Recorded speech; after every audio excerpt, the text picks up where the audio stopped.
Hey there. I know it's been a hot minute. I was making a robot for you back in November, but you know, life happened.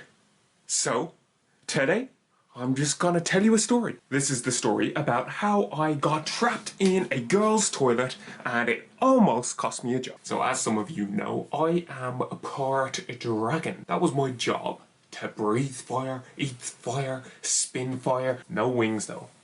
That was my job, being a dragon. We were doing this show in this fancy Victorian building. It was massive. Practically a palace here. As professionals, we would always arrive early to set up for our show. And you're not gonna believe what happened next. So I really needed to pee. You know that kind of pee when you've been holding it in a long car journey for ages, and the only thing on your mind when you arrive is where the fire truck is the toilet. Cause if I do not find someone soon, so help me, I will go doggy style and I will pee on someone's leg.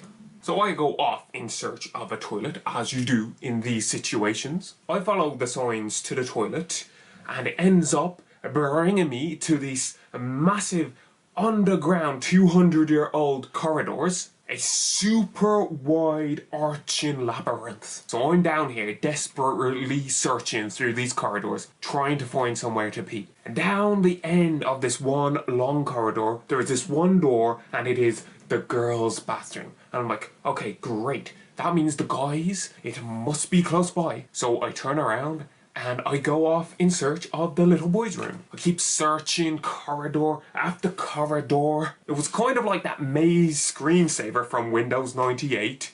And I cannot find anything. Couldn't even find a disabled toilet. And at this point, my bladder is about to have a hernia. And my show is starting in just a few minutes now, so I'm just like, screw it! I'm going to go and pee in the girls. So I make my way back there and I peek into the door and phew, nobody was inside. So I'm thinking, I can do this. 30 seconds in and out, I'll be super quick. No one will ever know I was here. So I go into a stall, I do my thing, and just as I finish and I'm about to flush the toilet, the one thing I did not want to happen, it happened. A bunch of girls walked in.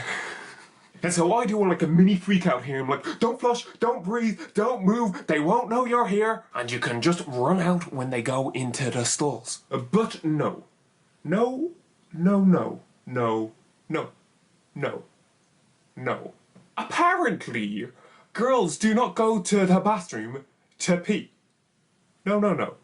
They just went straight to the mirrors and started having the chats. So now I am trapped in my stall, my little prison, and at this point it has been too long for me to just walk out and pull it off casually, cause it's been several minutes and they would have known I was in there the whole time. But I'm now starting to freak out. I've got to go and perform in 2 minutes, but I'm trapped.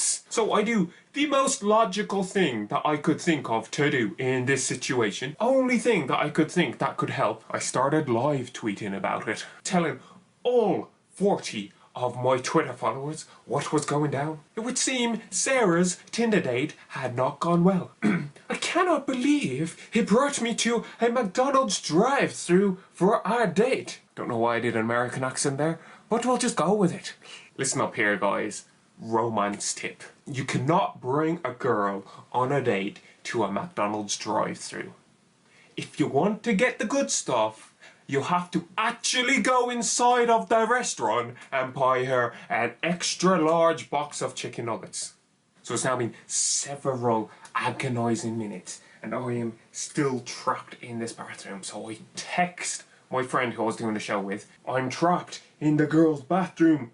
Start without me. I'll get there as soon as I am free. And eventually, after what seemed like an eternity, I could have raised the baby goat to adulthood or completed Skyrim to 100% in the time that it took. But eventually, 3 of the girls leave.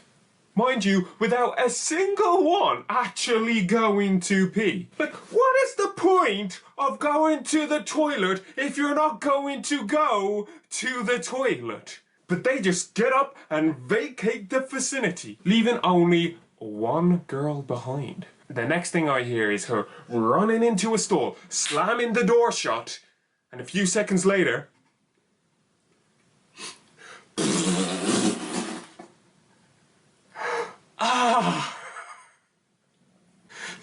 She must have been waiting the whole time, while they were chatting away, the whole time, to go and do a poop along. But I took that as my cue to skedaddle on out of there. I burst out of my stall, I run straight out of the girls' bathroom like Usain Bolt's faster uncle on steroids. I didn't even wash my hands, and straight away I just pass the 3 other girls that have left the bathroom because they were still in the corridor. I give them that old hat tip, ladies, and scoot on out to do my show, leaving them to slowly realise the only place I could have come from was inside of that girl's toilet, and I must have been there the entire time. I get to my set and my friend is just about to start. Perfect timing. Job saved. And a few minutes later, you'll never guess who comes to watch our show. Those 3 ladies, poop girl in tow. I never did find that little boy's room in the end. And it turns out, boys, ladies have been lying to us this whole time. They poop too.